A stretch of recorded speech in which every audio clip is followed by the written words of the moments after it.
A filha vai escolher um homem muito parecido com a forma como você trata ela. Não vamos falar disso de novo, não. Pô, pegou no meu pé.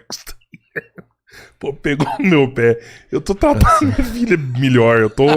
Eu tô ressignificando isso aí. Eu tô tratando minha filha. O homem vai escolher um modelo de mulher muito parecido com a mãe. A mulher vai escolher um modelo de homem muito parecido com o pai. Eu tô até paparicando mais minha filha, assim, isso. Eu mudei. Mas mudei. o exemplo da filha vai no reflexo com a mãe também, né? Não é só como o pai trata a filha em especial, é como o pai também trata a mãe, não? Muito mais de como o pai trata a filha. Entendi. Às vezes ele não é um excelente marido, mas ele é um excelente pai espetacular. Não, aí você vê exemplos dentro das nossas famílias. Tem maridos que são um lixo. Trai a mulher a vida inteira, mas trata os filhos, trata a filha com amor danado. A filha idolatra esse pai. É verdade. E é melhor que seja assim, inclusive. Até porque ela não é a esposa dele, ela é a filha dele. Uma coisa é o meu pai, outra coisa é o marido da minha mãe. São pessoas diferentes. Entendi. Quando a gente mistura isso, a gente adoece. E muita gente mistura. Sabe que eu... porque ele era um péssimo pai. Aí eu falo, ele foi um péssimo pai? Me conta dele como pai. Não, analisando aqui, André, ele foi um bom pai. Ele foi um péssimo marido. Eu falo, então vamos separar. Sabe que eu tenho medo, assim, de ficar pensando, tipo... Que a minha esposa pode ser parecida com a minha mãe, que eu busquei... sei lá, sabe? Confundir a minha esposa com a minha mãe, velho. Eu não quero fazer isso, não. Não é que você confundiu. Mas você vê características? Seja sincero. Algumas sim. Algumas sim. E não é só a parte ruim, não. Inclusive as qualidades. Mas sabe que, tipo assim, ó, igual essa parada que eu escrevi ontem, assim, eu fiquei morrendo de medo, assim, da galera falar assim, eita, casou com a mãe, velho. Olha aqui. Foi buscar uma pessoa pra ser mãe dele porque não teve mãe. Sabe, eu tenho um pouco de receio não necessariamente. Dessas falas. Que o homem procura uma esposa parecida com a mãe e que a filha procura um esposo parecido com o pai. Não necessariamente é o pai ou a mãe. É a sua referência de afeto, feminina ou masculina. Não necessariamente. Em geral, é a mãe ou o pai, porque são quem estão mais próximos da nossa criação, mas não necessariamente. Você vai procurar um modelo no qual você se espelhou. Por exemplo, meu caso é um caso muito clássico. A minha referência masculina foi o meu sogro. Eu me apaixonei pelo meu marido por causa do meu sogro. Eu me apaixonei pelo meu sogro primeiro. Eu era muito amiga do meu esposo, nós éramos amigos antes de ser namorada, antes de ser qualquer coisa. E eu admirava demais o pai dele. Eu era louca com o pai dele. Eu falava, gente, que gracinha, que marido que ele é, que pai que ele é, que homem que ele é. Eu pensava, gente, se uma mulher casada com uma pessoa dessa, olhando para ele como pai mesmo, não com uma referência de desejo, nunca passou por isso, como uma referência paterna. Eu admirava o jeito que ele criava os filhos, eu admirava o jeito que ele era esposo, eu admirava o jeito que ele era dono de casa. E um dia eu olhei pro filho dele e pensei, se o Jorge for metade do que o pai dele foi, posso casar, que é sucesso garantido. E o Jorge é o pai dele idêntico. Idêntico. Então, o meu sogro foi minha primeira referência masculina de afeto. Foi o primeiro homem que eu olhei e falei, esse é a forma que pra mim seria o ideal de homem. Até porque o que você tinha em casa não servia como referência. Então, a sua forma de mulher não necessariamente precisa ser sua mãe.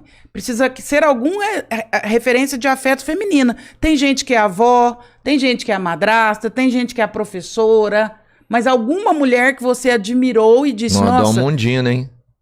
Mas será que você não tem uma memória armazenada, assim, de épocas que você não lembra? Por exemplo, eles falam que o que você passa dentro da barriga de sua mãe, você leva pra sua vida. Também. Né? Existe mesmo? Que aquilo ali fica enraizado em você, né? Será que não tem algo assim também que acaba influenciando na sua escolha? Que não foi só o seu sogro que te inspirou nessa busca? Pode até ser, mas a teoria vai dizer que não. A teoria vai dizer que é uma consciência adquirida. Você percebe, você escolhe o que pra você tem valor. Olha, o seu exemplo é claro. Sua mãe era brava, mas era uma excelente companheira, melhor esposa que alguém poderia ter. Você buscou alguém muito parecido com a sua mãe, no ônus e no bônus. Então, essa referência, em geral, ela é buscada de forma muito consciente, por mais que a gente ainda não tenha idade e tome consciência disso. Mas é uma referência. O meu sogro, eu sempre sonhei muito com homem. Aliás, Para mim existem algumas questões em homens, e uma delas é que eu acho que homem precisa proteger. Mulher é naturalmente, fisicamente mais frágil. Isso é ponto. Nós estamos falando de biologia agora, não estamos falando de machismo ou feminismo. Não é sobre trabalhar, não é sobre ser independente. Se você pegar agora e fizer um exame em mim, um exame em vocês têm 20 vezes mais testosterona que eu. Testosterona é o hormônio da força. Sua fibra muscular é muito maior que a minha. Isso te dá muito mais força para pegar peso, enfim. Então eu sempre admirei muito homens que protegessem mulheres. Isso para mim sempre foi muito referência. O meu sogro, olha que gracinha. Uma vez eu estava grávida, tinha pouco tempo de casada. De repente, 3 horas da tarde, o Jorge trabalhava até 6 horas, 7 horas da noite. De repente, 3 horas da tarde, meu sogro bateu lá em casa. Abriu o portão, falei, ué, o que foi, seu Raul? Tá tudo bem? Não, minha filha, vim cá trazer uma melancia pra você, picada, não sei o quê. Ficou lá comigo a tarde inteira, proseando, do nada. Falei, gente, o que esse homem veio fazer aqui? Uma visita meio sem sentido. 7 horas da noite, a hora que o Jorge abriu o portão, que o Jorge chegou, ele levantou e falou assim, agora eu posso ir embora. Falei, mas por que o senhor vai embora? Agora que ele chegou, o senhor não vai ficar com o filho do senhor? Ele falou, na verdade, minha filha, eu não vim aqui pra encontrar ele, nem pra passar a tarde conversando com você, não. É porque eu ouvi a Defesa Civil falar que ia ter uma chuva muito forte em Uberlândia. E como eu sei que você tem medo de chuva e você tá grávida, eu pensei, eu vou pra lá mais cedo e vou passar o dia com ela. Então, rapaz, isso pra mim é referência de masculinidade. É quando você se antevê e entende que a pessoa que está com você, de certa forma, precisa de proteção. Aconteceu um caso em Uberlândia muito triste, né? Todo mundo ficou sabendo lá do menino com a menina que foi assassinado, a facadas lá na porta do restaurante, porque ele foi defender a namorada no momento do assalto. Sim. Que eles queriam levar a namorada. Uhum. Foi um ato de violência, um ato de tristeza, mas de certa forma é um ato de heroísmo, né? Porque eu acho que o homem, quando ele ocupa esse lugar, ele acaba ocupando o lugar que lhe é devido e que a natureza lhe chama. Assim como a mulher no ato de cuidar. Sua esposa cuida muito melhor dos seus filhos do que você. 1000 vezes. Porque ela tem progesterona. A progesterona é o hormônio da prostração, da melhor percepção, da melhor visão, da melhor sentimento, da melhor sensação. Por isso, lá nas cavernas, o homem caçava. Mas quem distribuía a caça era a mulher, segundo a fome de cada um. Porque ela tinha percepção de entender quem estava com mais fome, quem estava com menos fome, quem precisava mais, quem precisava menos. O homem caça, a mulher sente quem precisa mais e quem não sente. O homem defende, a mulher cuida. Perfeito demais. Nossa, perfeito demais. Você viu agora essa galera assim, essa aí a gente... Eu não sei, acho que você viu, acho que o Cabeleira não viu. Sobre a mulher cuidar mais, ter esse instinto de ter uma cria mesmo, de ter alguma coisa pra ela acalentar a todo instante. Você viu a galera criando bebês agora só que são bonecos? Não são crianças de verdade? Isso é um distúrbio mental? Bebê reborn? Isso é um distúrbio mental? O que é isso? Não, é natural as mulheres, sei lá, se afeiçoarem a um objeto. Isso é uma resposta do nosso tempo de insanidade. Pega um cachorrinho de borracha, uma cadela acabou de parir, você põe junto com os outros cachorrinhos um cachorrinho de borracha e perceba o que a cadela vai fazer com esse cachorrinho de borracha. Nada, porque ela entende que ele não tem vida. Então, no momento em que a gente começa a tratar bebê de borracha e de silicone e dá o status quase de ser humano, onde uma das prefeituras de uma das maiores cidades de Uberlândia vai decretar o dia da mãe do bebê reborn, nós estamos beirando a insanidade. Nós somos animais racionais, segundo Charles Darwin. A única diferença de mim com o cavalo, com o cachorro, com a onça, é que eu penso. E sei que penso. Não é que o cachorro não pensa, o cavalo não pensa. O animal tem consciência, ele só não tem consciência da consciência. Nós somos conscientes e sabemos que somos conscientes. É só isso que nos diferencia. Agora, no momento em que a gente para de pensar, a gente beira a barbárie. Então, assim, eu não critico, Quer dizer, eu critico sim, né? Você não vai passar omissa nessa, né? Eu critico sim. Assim, a forma com que as pessoas... Eu acho que nós estamos beirando a sanidade. Nós estamos matando crianças envenenadas, nós estamos jogando, hoje, manhã, numa cidade aqui próxima, um padrasto catou um menino de 4 anos e jogou do 5º andar de um prédio. É louco. Nós estamos tratando a vida como se ela não fosse vida, o índice de natalidade só diminui, cada vez se quer ter menos filhos, e aí você adota um bebê de silicone, você faz parto de bebê de silicone. Você entra no hospital e briga porque o bebê se conta passando mal e ele precisa de um leito no SUS, caso que viralizou semana passada. Aí eu vou te contar, aí nós estamos perdendo a racionalidade, nós estamos deixando de pensar, nós não estamos mais entendendo o que é vivo, o que é morto, o que é ser humano, o que é sentimento, do que daqui a pouco eu vou pegar minha Barbie e chegar lá no hospital e falar que a Barbie tá com febre, ué. Ficando... Se isso não for uma psicose, uma ruptura com a vida real, eu não sei o que é psicose. Porque quando eu tenho episódios psicóticos, eu tenho uma ruptura com o mundo real. Eu estou no mundo da fantasia. A psicose se caracteriza pela fantasia. Se isso não for um sintoma psicótico atual, eu desconheço o que seja. Pode ser uma psicose coletiva? Boa. Muito boa, exatamente. Né? Porque não é uma pessoa, parece que virou uma tendência. Caminha para terem grupos, eu coleciono. Reuniões. Tudo bem se você coleciona. Eu também coleciono um tanto de trem. Beleza, você coleciona cachorrinho, máscara. Até aí tá tudo certo. Agora, você pôr roupa, você levar pra rua, você exigir consulta, você carregar como se fosse, você fazer um parto. Ontem eu vi num grande jornal, um parto pelicado. Tira o nenenzinho, igualzinho tira um neném mesmo, aí você paga a mais pra você assistir o parto. O reborn tem batimento cardíaco, tem temperatura. As Como mulheres... assim, Andréia? Simula um parto mesmo ali? Filma o nascimento. Tem um útero de borracha e o neném nasce empelicado, tira ele numa bolha, igualzinho um parto empelicado, põe ele em cima, mulher vestida de enfermeira, com máscara, aí você tá assistindo, você chama a família, aí rasga o útero, aí tira o neném lá de dentro, aí limpa, comemora, corta o cordão umbilical, dá nome, coloca no corpo da mãe pra ela sentir a temperatura. Uai, gente, aí nós estamos brincando de sanatório, desculpa, mas nós estamos brincando de hospital. Que isso? Então, ou eu sou pobre demais, porque eu já começo a enxergar até a parte financeira disso. Como é que tem gente que se sujeita a ir lá e fazer um parto de uma boneca pra filmar pra uma pessoa? É coletivo, pô. Não é só o que tá pegando o bebê que tá doente. O cara que, sei lá, é um forjado enfermeiro, um cirurgião que tá fazendo isso, é maluco igual. Não tem lógica você imaginar mas existem lojas, ontem nessa reportagem mostrava que a pessoa ganha milhões pra isso. Ué. Ela vende enxoval. Aí perguntou qual que é o mais caro. O mais caro é esse aqui da estufa. Tem um neném na estufa. Tem de todo tamanho que você quiser. Caramba. Tem prematuro, tem de 3 meses, tem de 1 mês, tem prematuro de 6 meses. Aí vai de R$1.500 a R$12.000 o bebê reborn. O mais caro é esse, prematuro da estufa. Ele é todo prematurinho, com as veinhas aparecendo e tudo mais. Sabe o que é o problema que eu vejo isso aí? Hoje a gente tá em tempos aí que se você não é claro e direto com as pessoas, você acaba influenciando essas pessoas, sabe? Então, sei lá, eu tenho medo de colocar uma matéria dessa em rede nacional, né, falando do que tá acontecendo, mas sem ser direto e falar, gente, ó, tá errado, você não pode fazer isso aqui não. Boa. Né? As pessoas acabam entendendo aquilo ali, tipo assim...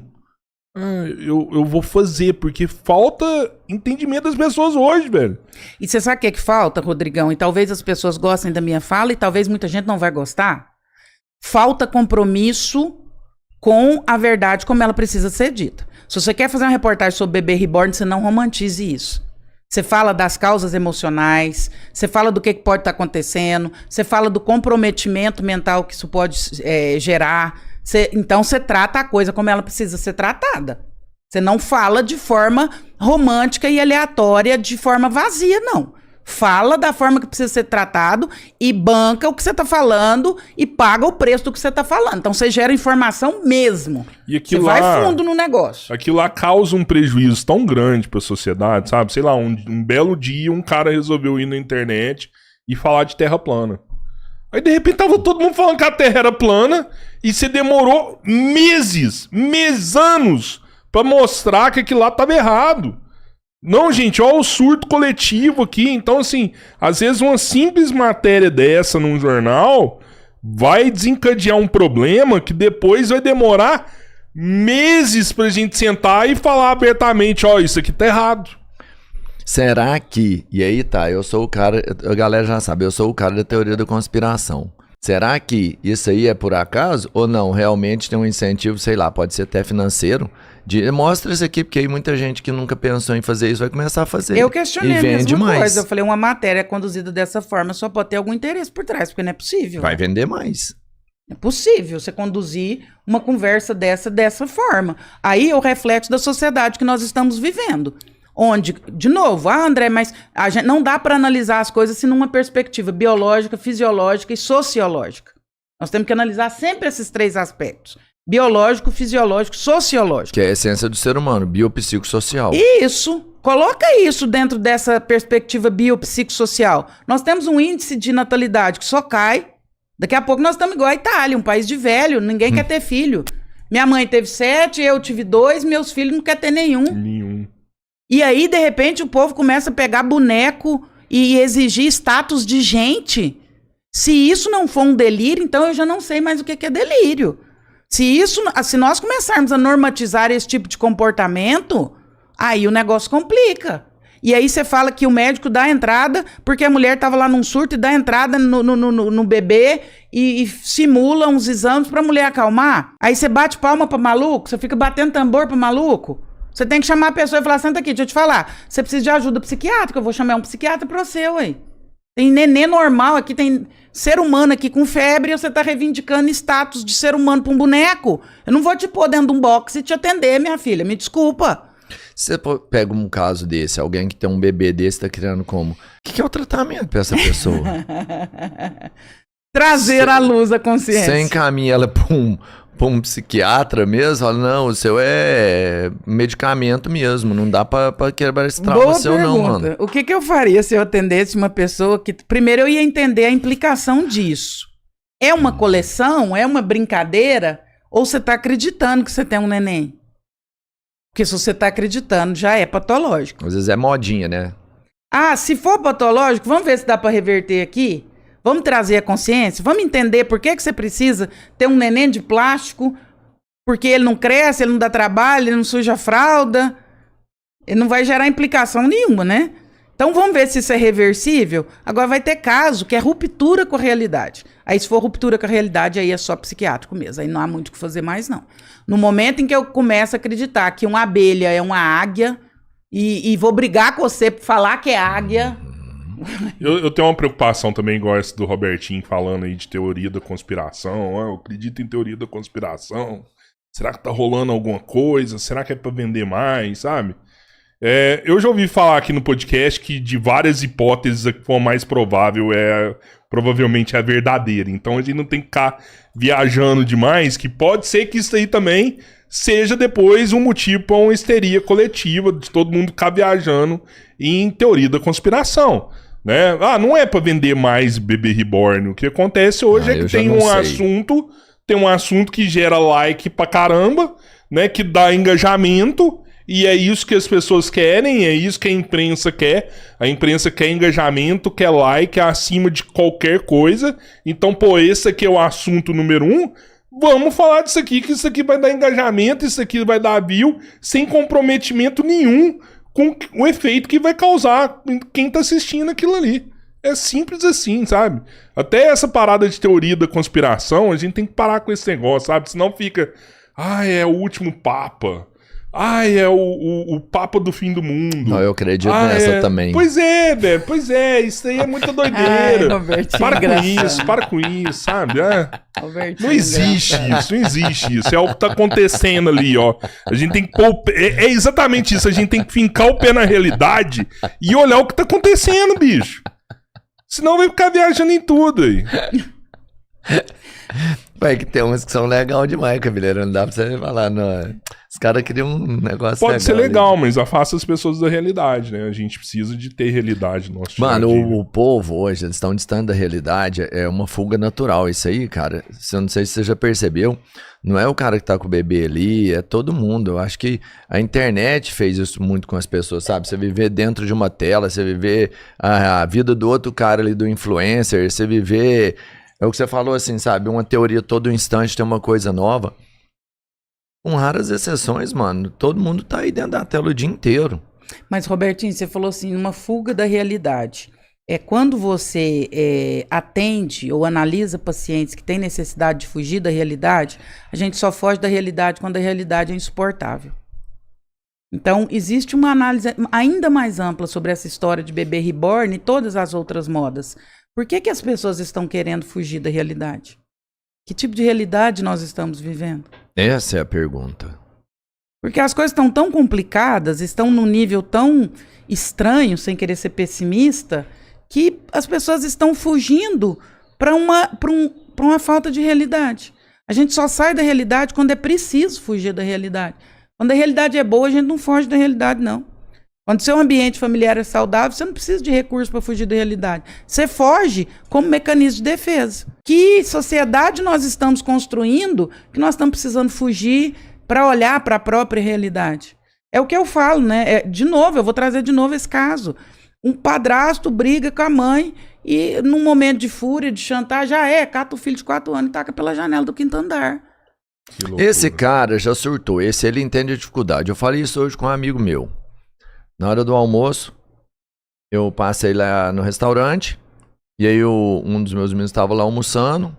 Falei, eu passei aqui pra pegar meu almoço. Você já quer descer comigo? Porque ele já toma banho, eu já levei pra escola, né?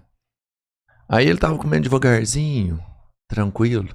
Aí eu fui, dei uma ajudada lá, voltei. Ele tava comendo uma coxa de frango. Eu voltei, tava ainda comendo a mesma coxa de frango. Tipo assim, não tinha nem mexido no resto da comida. Eu falei, cara, vamos. Tem que ir, levar você pra escola, tomar banho, treino. Eu vou almoçar. Enquanto você tá tomando banho, eu vou almoçar, vamos. Aperta o passo aí, filho. Aí ele tranquilo, tinha um amigo meu, ele tava comendo e um amigo meu conhece, sentou na mesma mesa dele. Aí ele falou assim, não, Bertinho, tranquilo. Eu falei assim, pois é, ele já ganhou o dia dele, né? Aí ele falou assim, ganhou como? Eu falei assim, não, o Otávio já ganhou o dia. Que preocupação que ele tem? Ele já acordou que o dia ganha, não tem que preocupar em fazer nada, ele não tem que preocupar com nada. O dia dele já tá ganho, por isso que ele é calmo assim. Entendeu? Só que o que acontece? Mano, os moleques, se você não pôr isso pra frente, a realidade hoje, ela caminha pra ser muito mais fraca do que a nossa. Sabe essa fuga de realidade que você pega um pai e jogou um moleque no rio? Esse cara, ele surtou talvez. Eu não sei, ele entende o peso das dificuldades, as obrigações que ele tem, o mundo complicado que ele vive. Será que ele surtou? O moleque não, mas você entende que os moleques também já tá fazendo merda pra caramba? Você pega um moleque de 10, 11, 12 anos, eles pra mim estão surtados já. E com que peso? Porque eu te falei o exemplo do meu, ele não tá preocupado com nada não. Nem se a comida esfriou no prato. Ele não tem preocupação nenhuma. O que tá fudendo esse moleque? Porque os moleques estão surtando junto com os velhos. Ele não tem preocupação nenhuma, por quê? A preocupação dele, não, porque a comida tá na mesa a hora que ele vai almoçar, o sabonete tá no banheiro a hora que ele vai tomar banho, o carro tá na porta a hora que ele vai sair pra escola. E quem cria toda essa estrutura pra ele não se preocupar? É a própria família. Entendeu? O que a preocupação dele é a hora que eu falo assim, faz toma a água banho, baixar um pouquinho pra você ver. Deixa a água bater na bunda pra você ver se ele não se vira. Couro de homem dá sapato, não. Tem que pôr quente, tem que fazer acontecer, ué. Não, rapaz, você tá atrasado aí, se você não comer até tal hora, você não vai pra escola. E se a sua nota for ruim, você vai ter punição. Você vai tirar o videogame, vai acontecer isso. Você tá achando que você vai ficar aí comendo até que hora? Até o mundo acabar? Você é que vai escolher qual que é o tempo que você vai comer. Só que se você atrasar mais 5 minutos, você não vai pra escola hoje. E se você perder a aula e isso afetar nas suas notas, você vai perder seu videogame pra você aprender a ter responsabilidade com a sua escola. Isso é muito fácil. Eu só falo assim, se você atrasar, eu vou embora. Se eu for embora, você não vai pra escola. Se você não for pra escola, eu não vou tomar o videogame, não vou tomar nada. Sua mãe vai chegar aqui, depois do restaurante você vai estar aqui. Você sabe o que acontece? Se ela chegar aqui, ela vai perguntar, e você não foi pra aula? Não, eu vou falar por quê. Você enrolou, eu saí pra voltar pra loja, você ficou. Então, mais uma vez, eu queria ir numa festa rave. Eu vou numa festa rave. Não vai. Por que eu não vou? Porque eu não quero, porque eu não gosto de festa rave, porque eu sou sua mãe, você não vai em festa rave, eu não quero ser em festa rave. Mas eu já tenho 18 anos, junto com um amigo dele. E eu tô falando que eu vou. Falei, então você faz assim, vai. Ó, passar 5 minutos eu chego lá, te passo vergonha dentro da festa rave, vou fazer outra rave dentro da rave. Você vai ver o que eu vou fazer. E aí ele desistiu. Aí o amigo dele olhou e falou assim, vamos? Ele falou assim, não, ela vai mesmo, ela é doida, ela acaba com a festa rave, tudo lá. E eu ia. Eu acabava com a festa rave, eu fazia uma rave dentro da rave. Eu falava, eu gritava, eu fazia baderna, eu subia no palco, eu mostrava ele pros outros, ia virar um inferno. Gente, olha aquela mulher dançando lá, que dança louca. Nunca foi em festa rave. Não vai em festa rave, porque eu decidi que não vai, não acho que tem que ir. Aí, guardadas as devidas proporções, você acha que tem que ir, que seu filho tem que ir, cada um. Mas eu entendi que eu não queria que ele fosse. Não vai, ué. Se for, eu vou dar problema lá. É eu que vou dar o problema. Eu que vou ser o problema. Você acha que se fosse uma mãe mais permissiva, assim, o Tomás te daria muito mais problema? O quê? E não era pouco, não. Eu não sendo permissível, ele me deu muito problema. Imagina ele sendo. Droga, assim, você acha que ele poderia estar envolvido com droga? Certeza. E, filhos, Rodrigão, você pode olhar pra cada um é diferente. Você tem que ter essa sensibilidade. O que dá certo pra um não dá certo pra outro. Tem filho que tem a alma mais solta, é mais rebelde, é mais questionador, você tem que ficar esperto. Aquele ali você tem que trazer com a rédea mais curta, que se você não fizer isso, vai dar errado. Já tem uns que são... Eu falo... E aí não é elogiando, não, porque ela também tem as questões dela, Beatriz. Mas a Beatriz, com 9 meses, eu fui pôr a colher na boca dela de comida, ela fez assim, ó. Que ela queria comer sozinha. Com 9 meses. Eu nunca mandei a Beatriz tomar banho, nunca mandei a Beatriz escovar os dentes, eu nunca mandei a Beatriz estudar. Existe um princípio na filosofia que chama eleuteronomia, que é diferente de autonomia. Autonomia, existe a lei e eu sigo a lei, sem ninguém me mandar. Eu sou um ser autônomo. O eleuterônimo, a lei não está de fora dele, mas ela está dentro dele. Ele já segue a lei porque ele já sabe que é ali. Você percebe isso, não sei se algum dos filhos de vocês são assim. Mas tem gente que ele já nasce, parece sabendo o que tem que fazer. Não precisa ninguém falar. A Beatriz é essa pessoa, eleuterônima. A vida inteira ela fez por entender que tinha que fazer. Eu acho que você puxa mais saco da Beatriz. Não puxa, não. Eu acho. O Fábio fala isso, não puxa, não. O Fábio fala isso também? Fala. Aí, ó, tá vendo? E eu acho que você protege mais o Tomás. Você protege o Tomás muito e você puxa o saco da Beatriz. Ah, o Rodrigão mandou uma psicanálise. Então você é justa, O Tomás é muito melhor de se relacionar, você acredita? As pessoas rebeldes, elas têm uma alma muito mais subjetiva, uma leitura do mundo muito mais... Na verdade, a pessoa que passa por problemas e catalisa os problemas, a gente vê muito isso em dependente químico. O dependente químico, ele catalisou o problema da família inteira como para-raio e puxou para ele. E aí ele manifestou a doença. A doença é familiar, a doença não é só dele. Ele foi o para-raio, mas em geral é o mais sensível da família. É o mais machucado, é o que mais atencioso, é o mais amoroso, é o que está mais envolvido com as dores da família. Por isso ele puxou as dores da família. O Tomás é um poço de bondade. O Tomás vai sentar com uma pessoa de 90 anos, ele tem conversa, ele senta com uma criança, ele tem conversa. Ele é simples, ele é engraçado, ele é prático, ele é... Sabe aquela pessoa que você quer ter do lado? Já a Beatriz, turrona, mais azeda, mais cabeçuda, mais na dela, não sai sentando com todo mundo, conversando com todo mundo. Ele tem a personalidade muito mais tranquila que a dela. Ele é mais sensível, por isso foi muito mais rebelde. Você falou do Tomás, de quando ele ia na rave. É interessante eu criar, por exemplo, algumas quedas de braço com meus filhos para mostrar para eles que eu vou vencer essa guerra. Criar? Só pra eles perceberem. Tipo assim, você vai sair, não. Por quê? Porque eu não quero. Não serve criar uma queda de braço indiretamente, sabe? Ele quer, você mostra que você tem mais força. Na verdade, você não vai criar, porque eles já vão criar sozinhos, né? Você só vai mostrar que existe autoridade, que é diferente de autoritarismo. E que nessa casa tem quem manda. Isso precisa estar muito claro. Aqui tem quem manda. E se eu falo que você não vai, que eu entendo que esse é o melhor pra você, você não vai. E não me testa. Se você testar, não vai ser bom. Vai perder. E isso precisa ficar claro. Com certeza. Isso, assim, exemplos N eu poderia dar aqui. Então, assim, eu acho importante, filho precisa entender que esta casa não é uma república. Aqui não é uma república. Aqui é uma casa que tem pai, tem mãe, tem autoridade, tem respeito e tem cooperação. Hoje a repórter me perguntava isso. Qual as pessoas nós estamos deixando para o mundo?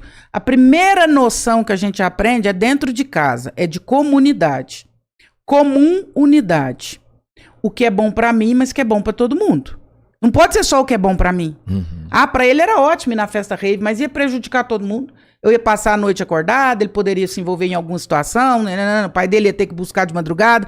Então não é só o que é bom para você. Você precisa aprender dentro da sua casa que o que é bom para você tem que ser bom para os demais. Isso é noção de comunidade. Quando eu aprendo isso dentro de casa, eu pratico isso no mundo. Não é o meu prazer, mas é o prazer que não prejudica o outro.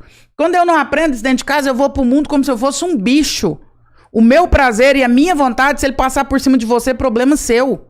Eu quero ter esse carro. Se eu tiver que te assaltar e te dar um tiro pra ter esse carro, sorry. Você foi o errado da vez. Você foi o azarado da vez que topou comigo.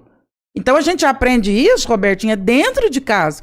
Então essas quedas de braço, que você chamou de queda de braço, elas são importantes para que a pessoa, de certa forma, e não é provocar, mas é entender que aqui existe regra, como lá de fora existe regra. Aqui é o protótipo do que você vai viver lá de fora. Um dia, eu não lembro qual dos dois, acho que foi a Bia, não sei se foi a Bia ou se foi o Tomás. Ah, eu tô chateado, fizeram bullying comigo na escola. O que foi? Falaram que eu sou zoiuda. Falei, uai, você é mesmo aí? Você é filho de zoiudo, você é zoiuda. Nós tudo temos um zoi grande. Que isso? Não, mas todo mundo falou que eu tenho um oi grande. Todo mundo quem? A fulana, Beltrana, filha, 3 pessoas? É. Falei, então já começa por aí, não é todo mundo. O mundo tem 8 bilhões de pessoas. 3 falaram que você tem um olho grande. Deixa eu te falar, minha filha, quando você sair daqui de casa e você crescer, e você for para sua vida profissional, para o seu casamento, inúmeras pessoas vão te reprovar. E se você sentar e chorar, a sua vida para. Hoje eu tô na internet. Quantas pessoas você acha que escreve mensagem para mim e para vocês, falando N coisas? Você já pensou se eu fosse sentar e chorar? Então, minha filha, levanta a saia, amarra e segue a vida. Não espere ser só aprovada, só elogiada, só palmas para você. Você precisa passar por situações onde as pessoas não vão gostar. E você vai precisar seguir a si mesmo. É, mamãe? É, minha filha. Então segue. Isso a gente aprende dentro de casa. A família é o protótipo da sociedade. O que eu aprendo aqui, eu vou estender lá. Então, quando a gente cria essas situações de autoridade, é para que ele entenda que lá fora também vai ter autoridade. E que lá fora ele também vai ter que obedecer. E que lá fora, se ele tirar a queda de braço, vai ser ruim para ele. Ele vai ser demitido da empresa, ele vai ser preso pela polícia, N situações. Que ele não vai poder querer ser maior que o sistema, porque o sistema vai engolir ele. Então, na verdade, você não está criando, não. Você está treinando um ser humano viável. Meu pai falava uma coisa belíssima, que a minha irmã me lembrou essa semana. Quando a minha primeira irmã mais velha foi casar, meu pai chamou ela e meu cunhado e falou o seguinte para eles, falou assim, deixa eu falar só uma coisa para vocês estão aqui me informando que vão casar.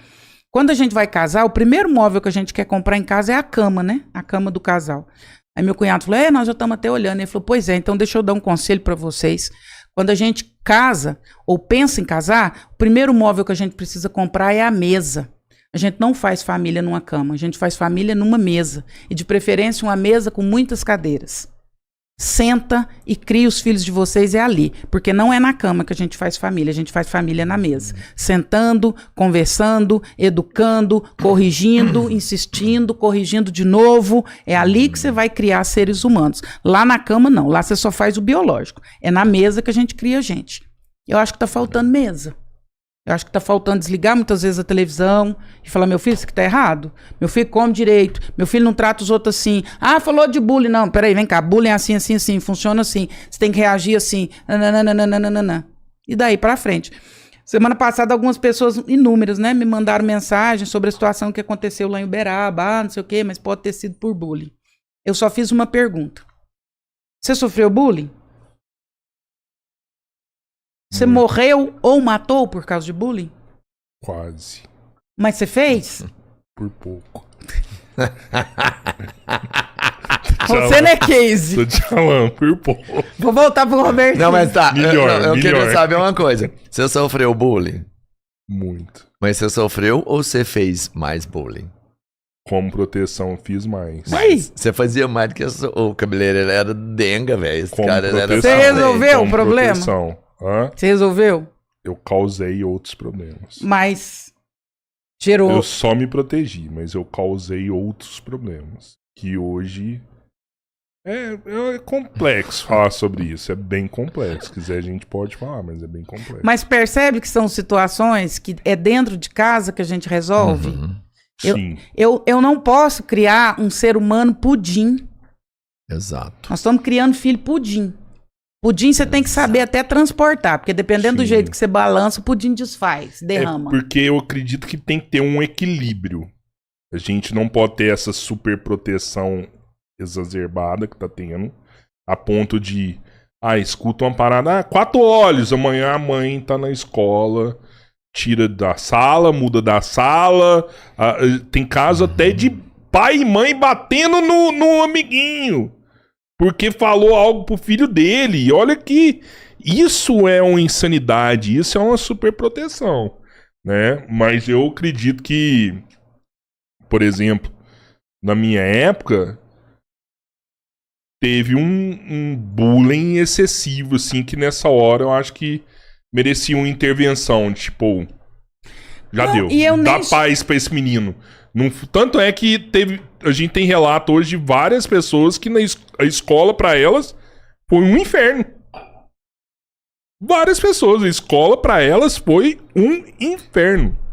Não gostava de ir pra escola. Como nós estamos vivendo tempos de polarização, Rodrigão, as pessoas acham que quando a gente fala a favor de uma coisa, a gente tá falando de contra outra.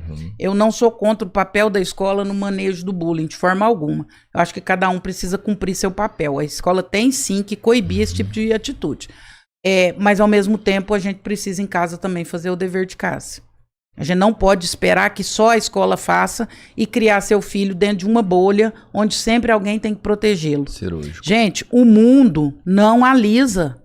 Não é fácil ser adulto. Não é fácil ir pro mercado de trabalho, não é fácil se relacionar com as pessoas. Se você não treina seu filho dentro de casa para ser um ser humano fortalecido e suportar, ele vai desfazer quando ele virar adulto. Ele vai desestruturar, ele vai despedaçar. É dentro de casa que a gente cria seres humanos fortes. Esse negócio que você falou da mesa aí, maravilhoso, pô, maravilhoso. As pessoas não têm ideia disso hoje, né? Você vê, eu tava vendo uma família que 5 celulares dentro de casa, cada celular com seu iFood próprio, cada celular pedindo a sua refeição na hora da janta, na hora do almoço, e comendo em partes separadas da casa, sabe? 3 filhos, um em cada quarto, pedindo o seu iFood, a sua comida. O pai e a mãe pedindo o seu também. E as pessoas não precisam nem de ter mesa na casa. Não usam. República. Olha que loucura, né? E realmente você falando assim, é a parte mais importante do dia. É a hora que a gente tá sentado na mesa, né? E hoje também tem pessoas que sentam na mesa e tá lá o filho ligando no celular, a filha falando no telefone, o outro com um foninho de ouvido. Todo mundo come rapidinho, deixa eu ir trabalhar. A oportunidade que a gente perde nessa hora, né? Rodrigão, as famílias viraram um dormitório. E as escolas viraram um depósito. Depósito. De seres humanos. As pessoas vão em casa e vai cada um pro seu quarto. Virou dormitório. E a escola virou depósito. Você vai lá e deposita seu filho lá, ele passa as horas lá. A responsabilidade agora é da escola, de educar, de cuidar, de proteger e daí pra frente. Aí, meu amor, aí nós vamos ver casos cada vez mais horrorosos e mais hediondos. Não adianta morar junto, precisa conviver. Se você passar o dia inteiro e não teve nenhum momento que você teve um tempo para conversar com seu filho, e pode ser coisas banais. Quebrou a perninha do boneco. Deixa eu ver, deixa o papai ver pra você. Pode ser coisas banais. Mas se você passou o dia todo, você não teve momento nenhum que você conversou com seu filho, esse dia foi perdido. Você errou. Não é possível que no meio dessa rotina toda, desse turbilhão todo, e é aquilo que a gente falou da consciência, né? A gente vai vivendo de forma tão inconsciente, tão automatizada, que a gente já não sabe nem pra que a gente vive, pra que a gente existe. Você só trabalha por causa dos seus filhos, pra criar seus filhos, pra ter uma vida boa, pra curtir, pra viajar, pra viver. De repente a gente perdeu isso, ué. Então pra que nós estamos vivendo? Se você não tem a oportunidade de sentar na mesa com o seu filho e saber o que está acontecendo na vida dele, o Tomás viaja, que ele é veterinário, né? Quase todo dia ele sai de madrugadinha e vai viajar lá para as fazendas. Dá 9 horas, ele não mandou mensagem, eu mando. Ô, sem mãe, onde você tá? Não dá notícia não? Não fala onde você tá, não. Dá notícia pra sua mãe onde você tá. Ô, mãe, desculpa, eu cheguei porque eu tava... Pois é, sem mãe, dá notícia, mãe. Dá notícia só que você estiver voltando, conta o que tá acontecendo.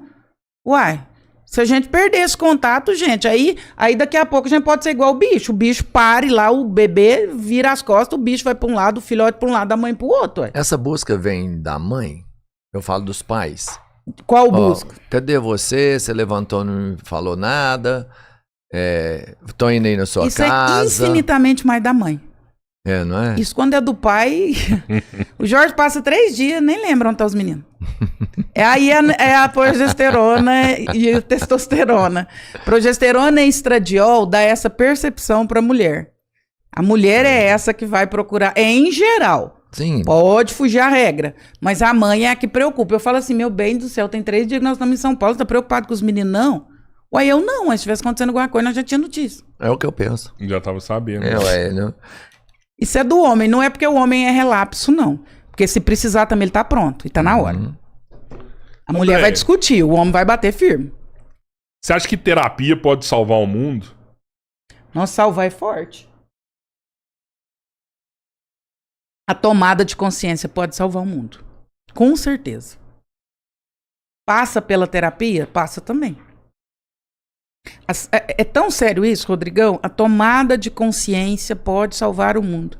Pense na Bíblia não como um livro religioso, mas como um livro filosófico.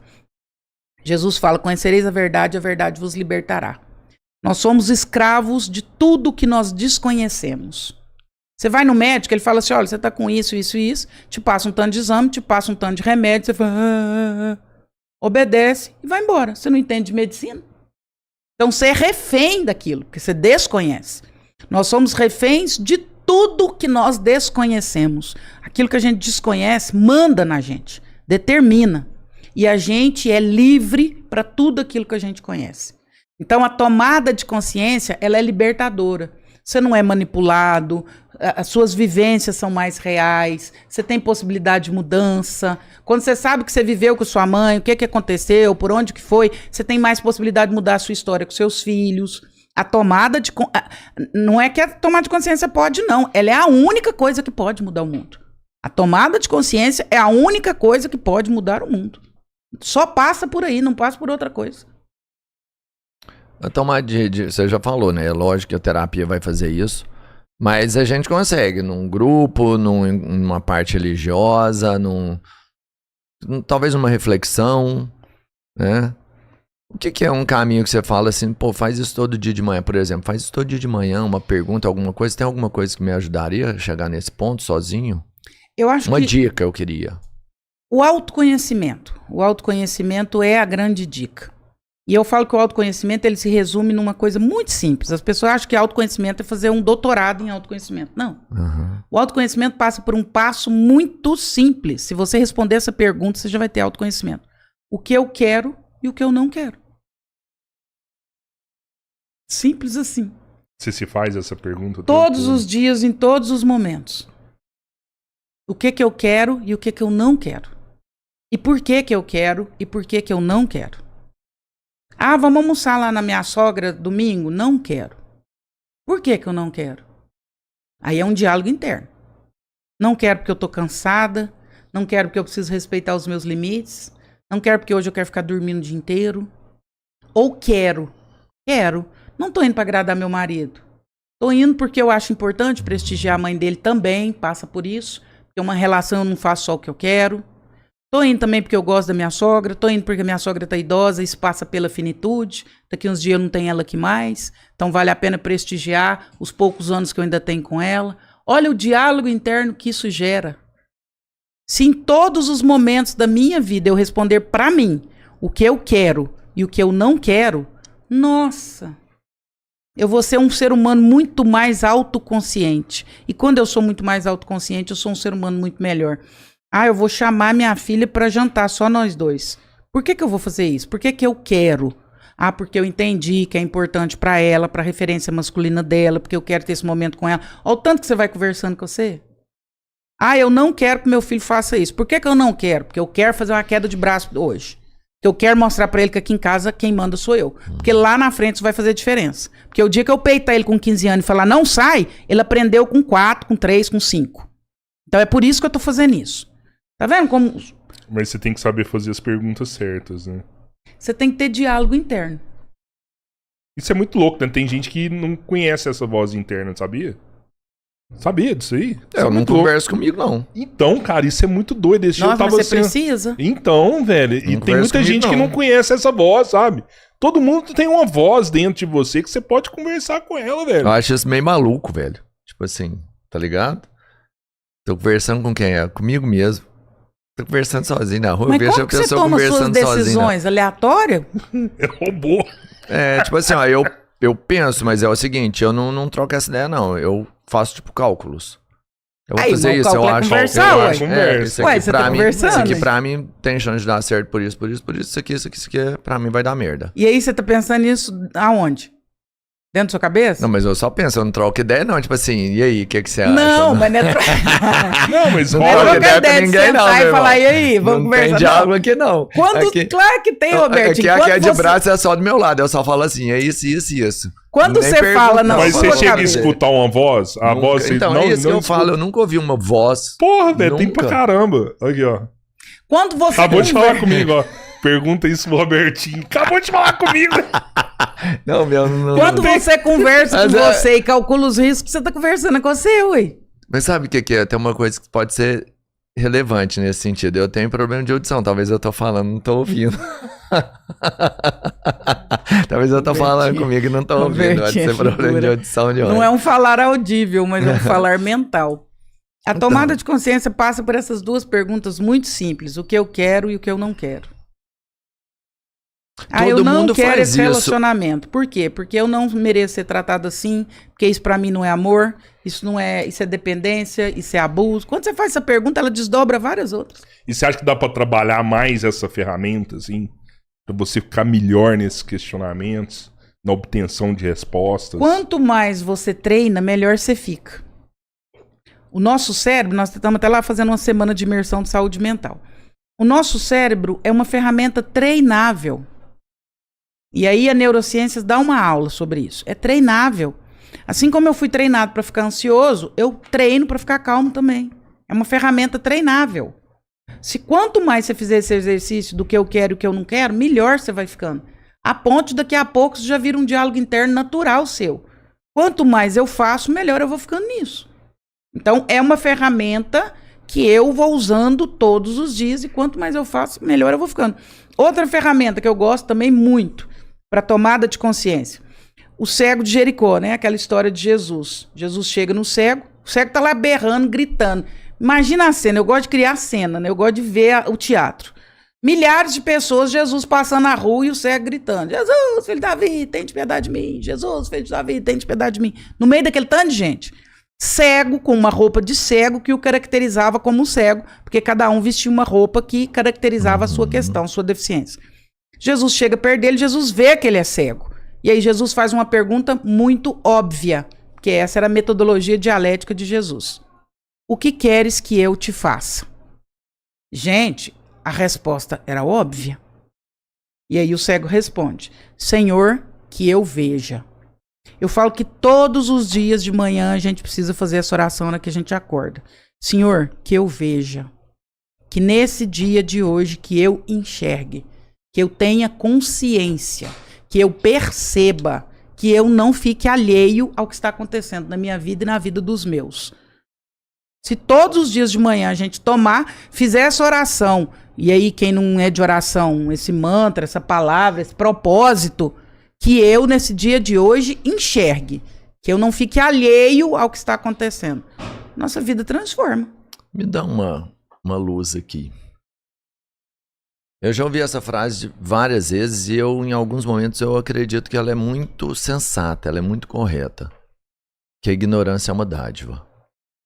Quanto mais você se conhece, quanto mais conhecimento você tem, mais indignado você tende a ficar com as situações. Não é uma vantagem, às vezes, você não se conhecer tanto?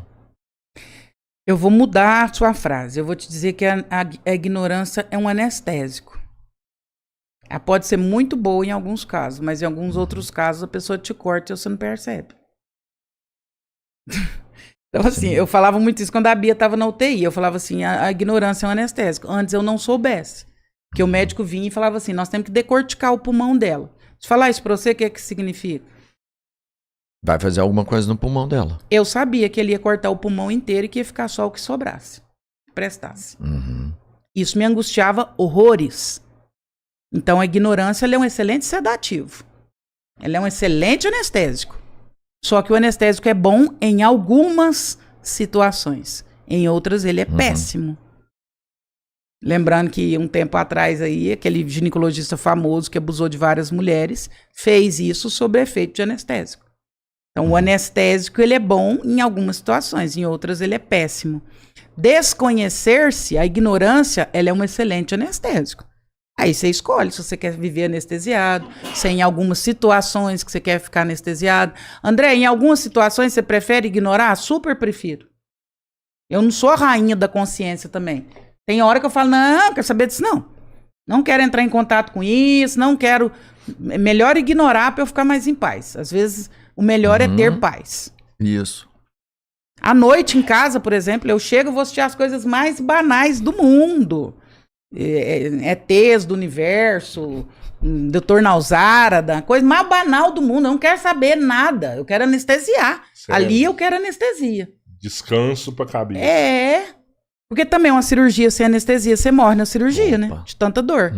Excesso de realidade mata. Esse é o meu ponto. Então, né? durante a pandemia, as pessoas me procuravam. Não, porque eu tô com crise de ansiedade. Ué, mas você tá vendo jornal o dia inteiro. Você sabe quantas pessoas morreram em Uberlândia hoje. Você sabe quantos foram enterrados. Você sabe quantos na China. Você sabe... Uai, gente, quantos leis de UTI tem? Quantos tá faltando? Né? Excesso de realidade também mata. E adoece. Né? Uai, então, a gente às vezes precisa de um anestésico. A gente às vezes precisa do ópio. O Marx falava, né? Do ópio da humanidade. A religião é o ópio da humanidade. Tá, mas o ópio é um anestésico. E o anestésico, ele não é ruim, não. Se eu abrir sua barriga numa cirurgia de apendicite sem anestésico, você morre de dor. Então, em alguns momentos, a anestesia é boa. Em alguns momentos, é necessário ignorar mesmo. Se você meter, saber de tudo... Esses dias, não sei o que a minha filha me perguntou. Mãe, mas você tem que aprender isso. Eu falei, deixa eu te falar, não tem que aprender nada mais. Eu já aprendi muita coisa. Vou aprender isso aí só porque você acha que eu tenho que aprender. Não, vou aprender não. Deixa eu aprender meus trem aqui que eu já tô aprendendo. Tem coisa que eu não quero aprender. Deixa eu quieto. Sabe o que é ruim de você aprender as coisas? É que depois você tem que, com raras exceções, tem que aplicá-las. E esse dia aconteceu isso comigo também. Eu vim cá, Robertinho, você aprender a fazer. Eu falei, eu não quero aprender, não. Depois eu vou ter que fazer. Tipo assim, sabe consertar isso aqui? Sei lá, um cano, né? Falei assim, não, vem cá com o Robertinho. Eu falei, não, quer não. Depois quando estragar, eu falei, não, Robertinho sabe arrumar. Mandei lá aquele arrumo. Falei, não quero isso aprender. Vale até pro pecado, né? Quando eu não tenho consciência do pecado, ele não é pecado. É verdade, você não tem. Ó, deseja boas-vindas a Nilda, que ela acabou de virar membro do canal. Pô, Nilda, valeu, tamo junto. Você é uma irmã nossa já agora, de verdade. Inclusive, ajudem o Três Irmãos. Se você puder virar membro do canal, seja bem-vindo. E se você não pode, dá o like aí, já tá ajudando demais, né? Se inscreve no canal também, pra ser inscrito não paga nada. Confere, porque teve muita gente que já era inscrito e o YouTube desinscreveu algumas pessoas. Então vai lá e confere. Às vezes você já inscreveu uma vez e por algum motivo, não sei o que aconteceu, o YouTube desinscreveu vários. Então vai lá e confirma. E a gente tá com um projeto aqui, eu posso contar, André? Claro! A gente tá a fim de fazer alguns cross com a Andréia, né? Misturar aqui, colocar ela com outros convidados nossos, né? Pra explorar mais essas ideias. Já fizemos isso com o Padre Fábio. Foi legal. Daqui uns dias vai ter a doutora Andréia aqui com o Lucelmo Lacerda. Show de bola. Que fala muito sobre neurodivergentes, né? O Lucelmo é incrível. Uma referência. A gente vai fazer essa mesa autismo. aqui, né? Em breve vai ter ela e a Espectro Cinza também, que fez um episódio com o Padre Fábio. Esse vai ser daqui um mês ou 2 meses. Tem que olhar a agenda. Mas se você é inscrito no canal, consegue ajudar o Três Irmãos a trazer grandes pessoas pra gente fazer cada vez mais essas mesas aqui, né? Então é extremamente importante. Se inscreva no nosso canal. Isso vai ajudar muito o crescimento do Três Irmãos, que a gente cada vez mais vai tentar proporcionar esse conteúdo de qualidade. Tá todo mundo aqui falando que live maravilhosa, que live maravilhosa. Assim que você valeu, pode ajudar. André. Obrigado pela live maravilhosa. Não Você é sabe eu, o que eu falo, né? Rodrigão? É igual quando eu faço live, eu falo isso pras pessoas. Eu falo, gente, eu não tô pedindo nada pra vocês, eu não tô cobrando ingresso. Eu tô dando o melhor de mim. De verdade. Quando eu tô fazendo uma live, eu tô me entregando inteira, eu tô dando o melhor de mim.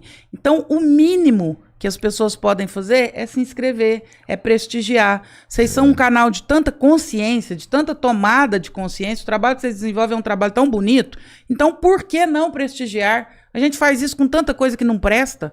Então a gente precisa começar a entregar e a colocar no lugar de merecimento quem realmente merece. Sim. Então se faz um trabalho honesto, justo, esclarecedor, nós não estamos pedindo caridade nenhuma para se inscrever. É só uma questão de justiça. Não custa nada. Caridade é quando eu te dou o que é meu e que eu dou se eu quiser. Justiça é quando eu dou aquilo que é seu. Eu só estou te devolvendo. Quando eu honro a vida de vocês, eu só estou devolvendo o que é de vocês. Vocês são honráveis mesmo, tá tudo certo. Tô fazendo favor nenhum. Justiça é isso. É dar pro outro aquilo que já é dele. Então sejamos justos. Nós temos aqui o melhor podcast do Brasil, né, gente? Não dá pra falar.